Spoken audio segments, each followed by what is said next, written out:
Morning નમસ્કાર. ધોરણ 12 જીવ વિજ્ઞાનમાં તમારું સ્વાગત છે. આપણે આજથી નવું સિલેબસ બરાબર અને નવું ચેપ્ટર નવું સ્ટાન્ડર્ડ એટલે કે ધોરણ 12 ભણવા જઈ રહ્યા છીએ. હકીકતમાં તો પહેલા લેક્ચરમાં મારે તમને પેપર સ્ટાઇલ પછી કયા ચેપ્ટરમાંથી શું પૂછાય છે બરાબર એના વિશે અભ્યાસ કરાવવો પડે. પણ આપણે ઓનલાઈન ભણી રહ્યા છીએ એટલે આપણે આજે ચેપ્ટર સ્ટાર્ટ કરીશું. પેપર સ્ટાઇલ હું તમને પછી PDF સ્વરૂપે બધાને મોકલી દઈશ બરાબર. હાવ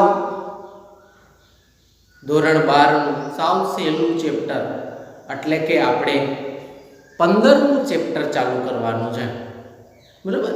સાવ સહેલું ચેપ્ટર. આપણે જ્યારે ઓફલાઈન ભણી રહ્યા હતા ત્યારે પણ આપણે કીધું હતું કે ભાઈ હું જ્યારે ચાલુ કરીશ ત્યારે 15મું ચેપ્ટર ચાલુ કરીશ બરાબર છે.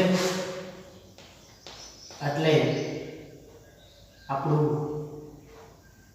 15મું ચેપ્ટર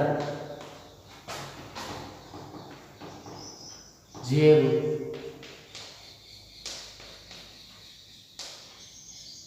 વિવિધતા અને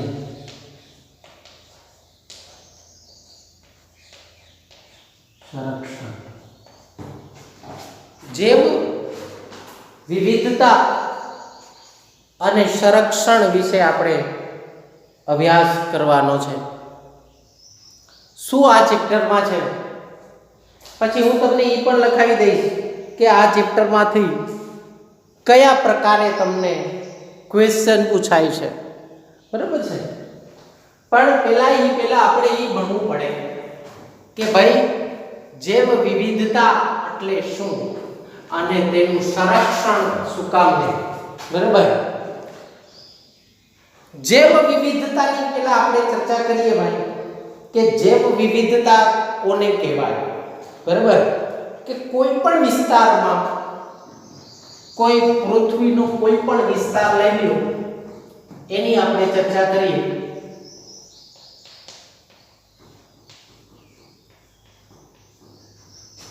કોઈ પણ વિસ્તારમાં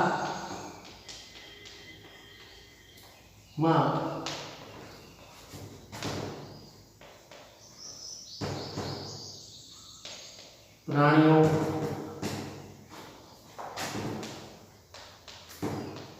વનસ્પતિઓ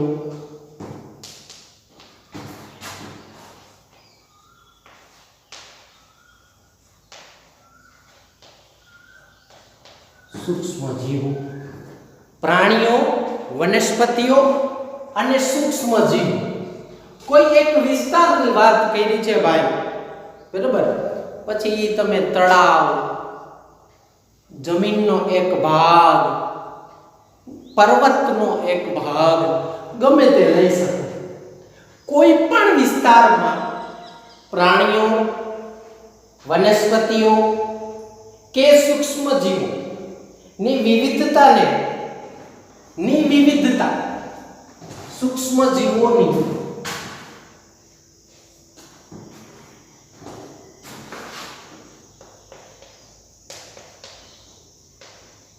વિવિધતાને જૈવ વિવિધતા કહે છે બરાબર. કોઈ પણ વિસ્તારની તમે પ્રાણીઓ, વનસ્પતિઓ કે સૂક્ષ્મજીવોની વિવિધતા. દાખલા તરીકે આપણે એક ઉદાહરણ લઈએ વનસ્પતિ બરાબર. તમારી જ ઘરની આજુબાજુમાં તમે જોજો તો એક જ પ્રકારની વનસ્પતિ નહીં. ઘાસ હશે, લીમડો હશે, પીપળો હશે, આવી અનેક પ્રકારની વનસ્પતિઓ જોવા મળે છે. તો આ વનસ્પતિની વિવિધતા. પ્રાણીઓ પણ એક પ્રકારના ના હોય, માણસ હોય, કૂતરા હોય, મીંદડા હોય, બરાબર, સિંહ હોય, વાઘ હોય, જે તે વિસ્તારમાં હોઈ શકે, બરાબર, પક્ષીઓ હોય, પછી અલગ અલગ પ્રકારના સૂક્ષ્મ જીવો હોય, માખી હોય, મચ્છર હોય, કીટકો હોય, તીડ હોય, પતંગિયા હોય. એટલે કે કોઈ પણ વિસ્તારમાં પ્રાણીઓ, વનસ્પતિઓ અને સૂક્ષ્મ જીવોની વિવિધતાને શું કહેવામાં આવે છે? તે વિસ્તારની જે વિવિધતા કહેવામાં આવે છે. જે વિવિધતા એટલે શોર્ટ એન્ડ સ્વીટ કહું ને તો શું? તો કે જે તે વિસ્તારમાં કેટલી પ્રકારના સજીવો રહે છે એને એ વિસ્તારની જે વિવિધતા કહેવાય છે. અને પૃથ્વીના દરેક પ્રદેશની જે વિવિધતા અલગ અલગ હોય છે. દાખલા તરીકે તમે એમ કહો, તમે ગીરમાં જાઓ તો તમને સિંહ, વાઘ, હરણ એવું બધું જોવા મળે. પછી તમે બંગાળના જંગલોમાં જાઓ તો ત્યાં તમને વાઘ જોવા મળે, ત્યાં તમને સિંહ જોવા ન મળે. તમે કચ્છમાં જાઓ તો તમે ઘુડખર જોવા મળે, બરાબર ને, ત્યાં તમને સિંહ કે વાઘ ના જોવા મળે. તમે સાઉથમાં જાઓ એટલે ત્યાં તમને હાથીઓ ને એવા સજીવો જોવા મળે. કહેવાનો મતલબ કે દરેક પ્રદેશની જે વિવિધતા કેવી હોય છે? અલગ અલગ હોય છે, બરાબર. એટલે અહીંયા કીધું આપણે કે કોઈ પણ પ્રદેશની પ્રાણીઓ, વનસ્પતિઓ, સૂક્ષ્મ જીવો ની વિવિધતાઓ કેવી હોય છે? અલગ અલગ હોય છે. એના વિશે થોડી ચર્ચા કરીએ. પૃથ્વી પર કીડીની જાતની વાત કરવાની છે. આ બધા પોઈન્ટ છે ને એમસીક્યુ તરીકે આવે છે ભાઈ. પૃથ્વી પર કીડી જોઈ ને તમે? અત્યારે સુધી બે જ કીડી જોઈ છે, લાલ કીડી અને કાળી કીડી. તમને નહીં ખબર હોય તો કીડીની 20,000 જાતિઓ છે. કીડીની કેટલી જાતિઓ અવેલેબલ છે? 20,000 જાતિ અવેલેબલ છે ભાઈ. આને એમસીક્યુ તરીકે યાદ રાખવાનું છે, બરાબર છે. આને એમસીક્યુ તરીકે યાદ રાખવાનું છે, બરાબર. 3 લાખ ભૃંગ કીટકો છે. કેટલા? 3 લાખ.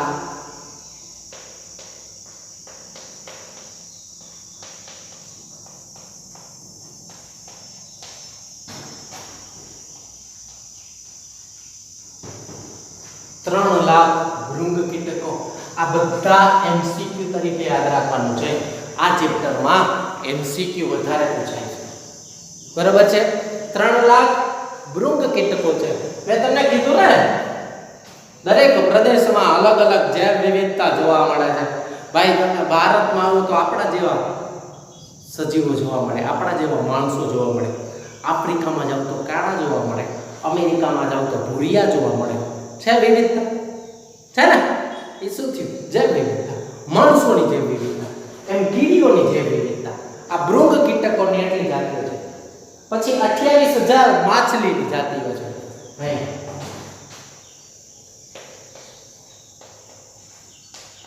માછલીની કેટલી જાત છે? 28,000 જાતિઓ અવેલેબલ છે, બરાબર. કીડીઓની 20,000 જાતિ છે.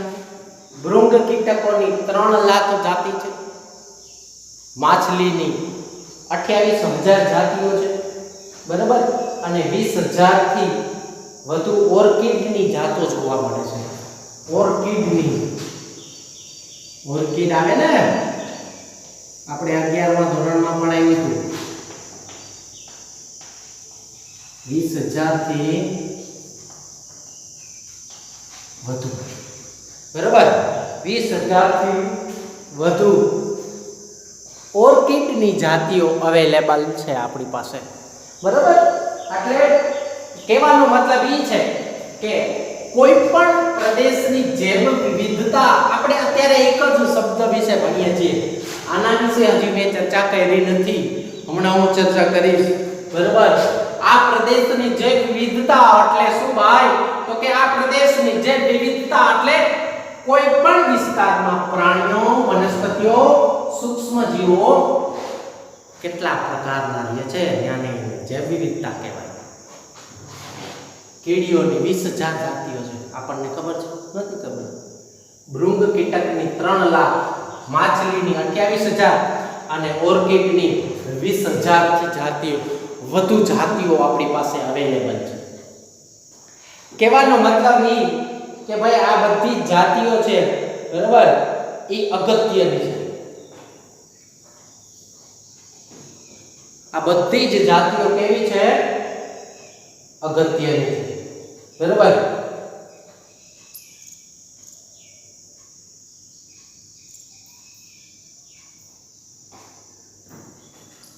હવે આપણા જે વૈજ્ઞાનિકો છે, જે પરિસ્થિતિવિદો છે, પરિસ્થિતિવિદો એટલે શું? એમાં પહેલો એક ટોપિક આપેલો છે.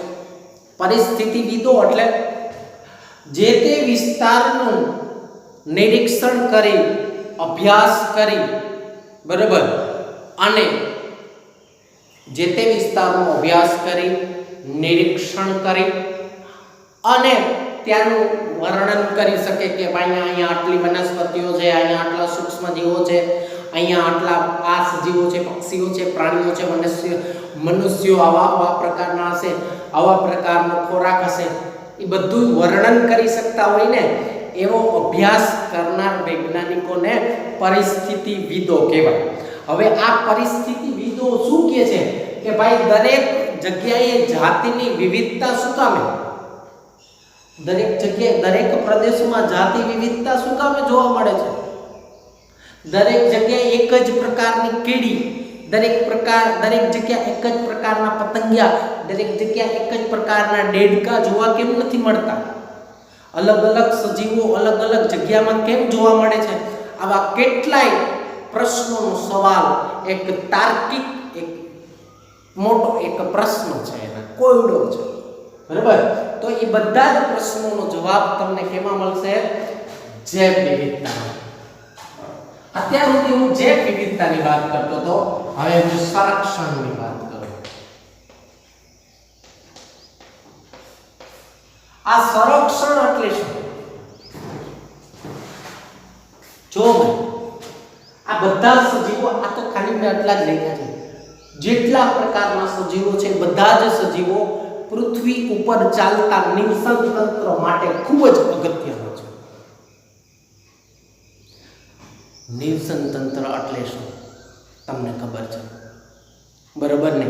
આહાર શૃંખલાઓ હોય છે, આહાર ચક્ર હોય છે, આહાર જાળ હોય છે.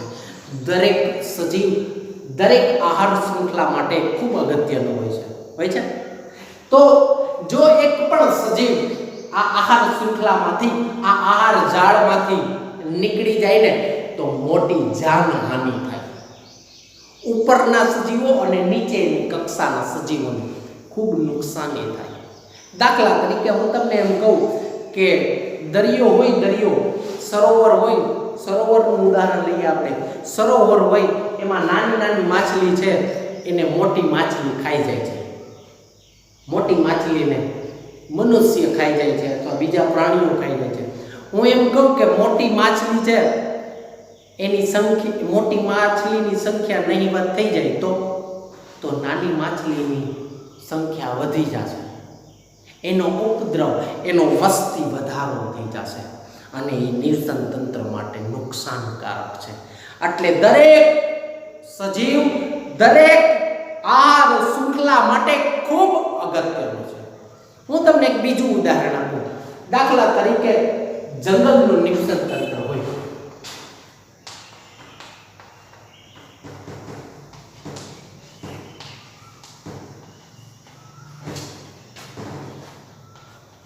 આ એક જંગલનું નિવસન તંત્ર છે બરાબર. હવે એમાં આપણે જોઈએ તો એમાં સિંહ હોય, પછી સિંહ કેનો શિકાર કરે તો કે હરણ. હરણ કેનો શિકાર કરે તો કે વનસ્પતિ. પણ હું એમ કહું કે હરણ છે એ આહાર શૃંખલામાંથી સંરક્ષણ શું કામ એના વિશે ચર્ચા કરીએ છીએ. હરણ છે એ આહાર શૃંખલામાંથી નીકળી જાય, હરણ નાશ થઈ જાય તો આ વનસ્પતિનું વસ્તી વધારો થઈ જશે, બધી જ જગ્યાએ વનસ્પતિ જોવા મળશે. કાં તો કે એનું ભક્ષણ કરનાર સજીવ આ પૃથ્વી ઉપરથી નાબૂદ થઈ ગયા. બીજું, આના ઉપર નભતા સજીવ આ પણ કેવા થઈ જશે? નાબૂદ થઈ જશે. કારણ આનો ખોરાક તો આ છે, બરાબર? એટલે આ કક્ષાના તૃણાહારી સજીવો બધા આવી ગયા. આ તો ખાલી એક જસ્ટ ઉદાહરણ લીધું છે, બરાબર? એટલે સિંહ કેના ઉપર નભે? તો કે આ હરણ જેવા તૃણાહારી સજીવો. તૃણાહારી નાશ પામશે એટલે એના ઉપર નભતા દરેક પ્રકારના સૂક્ષ્મ જીવો બધા કેવા થઈ જશે? નાશ પામી જશે. તો કહેવાનો મતલબ ઈ કે ભાઈ જો તમારે આ તૃણાહારી સજીવો, આ નિવસન તંત્ર, આ જંગલનું નિવસન તંત્ર એનું સંરક્ષણ કરવું હોય તો તમારે દરેક સજીવનું સંરક્ષણ કરવું પડશે. એટલે જ આ પાઠનું ટાઇટલ છે જૈવ વિવિધતા અને સંરક્ષણ. બરાબર? આ જૈવ વિવિધતા અને સંરક્ષણ એનો મુખ્ય હેતુ જ ઈ છે કે ભાઈ જે નિવસન તંત્ર આ સજીવ આ પૃથ્વી ઉપર ચાલે છે એમાં દરેક નિવસન તંત્રમાં રહેતી આહાર શૃંખલામાં રહેતા દરેક સજીવનું સંરક્ષણ કરવું.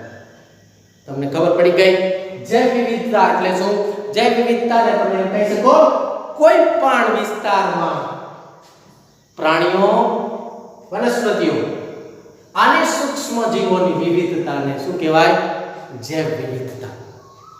આ જૈવ વિવિધતા અને તેનું સંરક્ષણ આપણો મુખ્ય હેતુ છે. તમને હવે એ ખબર પડી ગઈ કે કીડીની કેટલી જાતિઓ છે, બરાબર? બોર્ડમાં આપણને પૂછવા લાયક આ 4 એવા પોઈન્ટ છે કે ભાઈ કીડીની આપણી પાસે કેટલી જાતિ અવેલેબલ છે પૃથ્વી ઉપર? તો કે 20,000 જાતિ. ભૃંગ કીટકોની કેટલી જાતિ અવેલેબલ છે?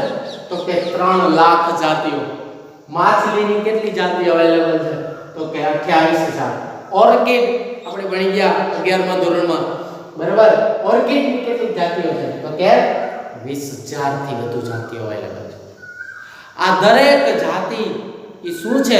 તો કે જે તે વિસ્તારની જૈવ વિવિધતાનું પ્રતિનિધિત્વ કરે છે અને તેનું સંરક્ષણ કરવું એ ખૂબ અગત્યની વાત છે, બરાબર છે? એટલે આજનો આપણો આ ટોપિક છે, બરાબર?